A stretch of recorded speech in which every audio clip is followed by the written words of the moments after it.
Hi guys and welcome back. In this video we're going to learn about errors in Python.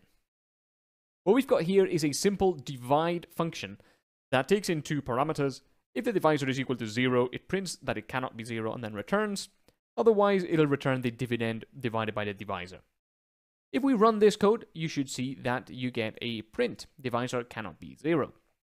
However, if you use this function inside a program, potentially you may encounter a problem, which is that your program expects the function to work, and there's nothing in the function that says otherwise, other than a print statement, which really is meant for your users to see.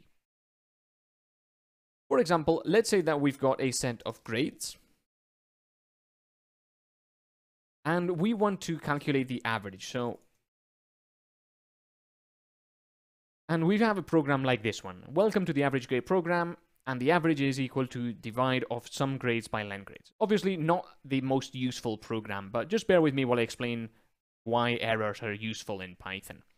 What we're going to get here, if we run this program and we print the average grade is average, is of course, the average grade. It says the average grade is 90.5, that's it. So, very good. However, if we want to print a nicer error message, we start having to do some pretty crazy stuff if we are not using errors. For example, let's say that we don't have any grades yet. For example, imagine our program adds the grades over time or something like that, and there are no grades. What you'll get is, welcome to the average grade program, divisor cannot be 0, the average grade is none.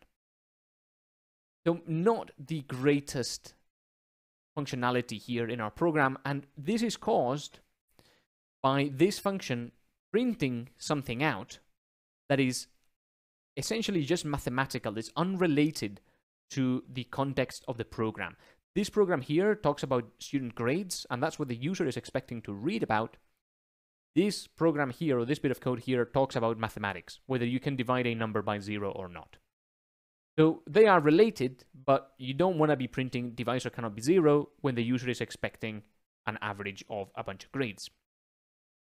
However, it is the only way that we can do something unless we check for the divisor being 0 out here. So if we say if len grades equals 0, then you can say you don't have any grades. You don't have grades yet, right? So we could do this instead. And then if you want, you can also put that same check here. You don't need this return. So as you can see, this is getting a little bit messy now because you are removing logic from a division function that really should be in there, or could be in there, and putting it in your main program is making your main program longer, it's making your function shorter, but it's doing a bit less. This function here could check for division by 0 and then do something a bit more useful rather than print things out. So here come the errors. In Python, errors are often used for flow control, very much like if statements. So by allowing your functions to raise errors, you're going to then be able to catch them in your code and handle them. So here's what we're going to do. If divisor equals 0, now we are going to raise something called a zero division error, which is an error that comes with Python. And you're going to say divisor cannot be 0. Now, this message here inside the brackets means that this error is going to have a message attached to it. And what we're doing here is we're saying raise, the keyword raise, and then a space, and then the exception name or the error name. Exceptions and errors are the same thing. And then the bracket. So we're creating an exception object in here. This is another class that is defined inside Python. So if we try now to divide the sum of grades by the len of grades, knowing that there are no grades, what you're going to get is welcome to the average grade program, and then you're going to get a very nice traceback. So let me just make that a bit bigger for you. A traceback shows you where the problem happened. And here it says that the last set of lines here tells you where the error originated. And it says it originated in code.py, which is our file, line 3, which is this one here, in the divide function. And the problem was that you raised the error yourself. So because you raised an error, the error happened. If you didn't raise the error wouldn't have happened. So that is what it's telling you there. And then it's saying that the next thing up, what called this divide function, was this line here, line 11. And it's showing you the line there that caused this function to be called, which then caused the exception. So you can see how it bubbles up. And in our case, it's only got 2 lines here, but sometimes these can be really long. And it can tell you this called that, and that called that, and that called that, and so on, and eventually an error happened. And what you've got at the very end is the error itself, a 0 division error. Divisor cannot be 0. Clearly, we don't want to be showing our users this, but this is excellent and really helpful for when you're coding. So errors help you track down problems and where and why they happened. So errors give developers a great tool for debugging or finding where the problem is. So that's one great plus of using errors. The other thing is that now you can catch the error. You can say, okay, if an error happens in this line, I want to do something. And the syntax for that in Python is a try except block. So we're going to try to do that. And then if a 0 division error happens, then we can print there are no grades yet in your list. So try, and then in an indented block, we put the code that we want to try. This can be 1 line or it can be many lines. And then in the same indentation level as the try, we put except and the type of exception that we want to look out for. If this exception happens in this code, then we will run this stuff here. So now our code can handle this 0 division error, meaning that if we get a 0 division error, we are not going to print the traceback. We are not going to print divisor cannot be 0. We're going to print there are no grades yet in your list. However, if you use the divide function somewhere else in your program and you don't wrap it in a try except block, the error will still happen and divisor cannot be 0 will still be printed out. And the traceback. So this allows you to handle these errors in different ways throughout your program, which means that this divide function is concerned about the mathematics of division. This piece of code here is concerned about how to handle the mathematics in the context of your program, which is there are no grades yet in your list. Notice that here in the except block, you can do as e, and what this does in Python is it creates a variable called e and puts inside it the value of the error, if there is one. So if the 0 division error is created with this message, then e will contain that. And E can be anything you want, so you can call it exception, or you can call it E, or you can call it Bob if you want. You know? And we can print E as well if you like, just to see what happens. And what you get is this stuff.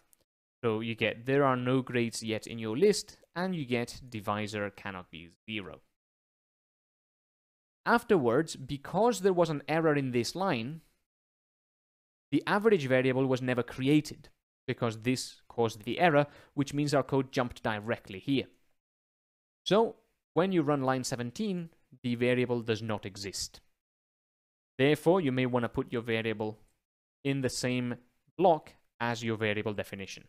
Now running that will give you, welcome to the average grade program, divisor cannot be 0, there are no grades in your list. If you remove this print E, then that'll get rid of the divisor cannot be 0, and you'll get, welcome to the average grade program, there are no grades yet in your list. So this is exactly what we wanted, and using errors allows our program to handle both the maths of the operation and also the program context. As well as 0 division errors, there's a whole bunch more built-in errors that come with Python that you can create for different things. All errors are handled the same way, but when you see in your program that a 0 division error has happened, it tells you that you probably tried to divide something by 0. So there are other types of errors so that you as the programmer can more easily tell what happened and what went wrong. Some examples are a type error, or when something was the wrong type, and you would raise a type error like that. You've got value error, for when something had the wrong value or an unexpected value. You've got runtime error for most other things. And you can also create your own errors. So we're going to be doing that in the next video. Finally, instead of putting this line of code here together with the try, you can actually put it afterwards, but tell Python to only run it if this succeeded. So the way you do that in Python is you put an else, actually, in there, and you put this line of code in here. So this is a different way of running that same code. And what happens here is you try to run this. If an error happened, then you run this. And if no error happened, that means that this line of code ran successfully, then you run this. So the reason why we may want to use the else instead of putting this line of code here is if we want to catch some specific errors in a specific line of code and we don't want to put all of our code in the same block. Finally, if you want to run a piece of code always, no matter whether there is an error or no error, you can use the finally clause here to print something else out, or indeed to do anything else. So these are the different clauses: try, except, else, and finally, and they run in that order. You can have multiple except clauses if you want. For example, if this function here could raise a zero division error, or potentially somewhere else it could raise a value error, you can catch them separately and handle them differently if you want. I'm just showing you the syntax there, but we're going to look at some examples in just a moment. Imagine you have a list of students and each one has a bunch of grades. Here is when using this function might come in handy, because you've got Bob, Rolf, and Jen, and Rolf doesn't have any grades. So we can try to iterate over the students list, get the name and grades, and calculate the average for a given student, printing their average afterwards. Of course, Rolf's average will fail. So we can accept in a zero division error and say error, Rolf has no grades.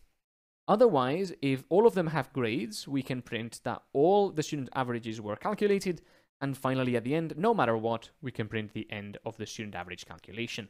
So if we run this, we will encounter an error, we will print Bob's average, and then Rolf will error us out. So Bob averaged 82.5, and we get an error, Rolf has no grades. But if we put a grade for Rolf, and we press play again, now you see that all of them run to completion, and we get back a message saying that all student averages were calculated, because that's in our else. So to recap, the try allows you to run a piece of code, then you can catch or accept some exception, or multiple exceptions if you want, handling them in that block of code. The else keyword, together with try and accept, allows you to run some code if there are no errors. And finally, you can run a piece of code at the very end, no matter what, whether there's an error or not, in case you want to print a message or do some cleanup at the end. That's it for this video. Thank you for joining me, and I'll see you in the next one.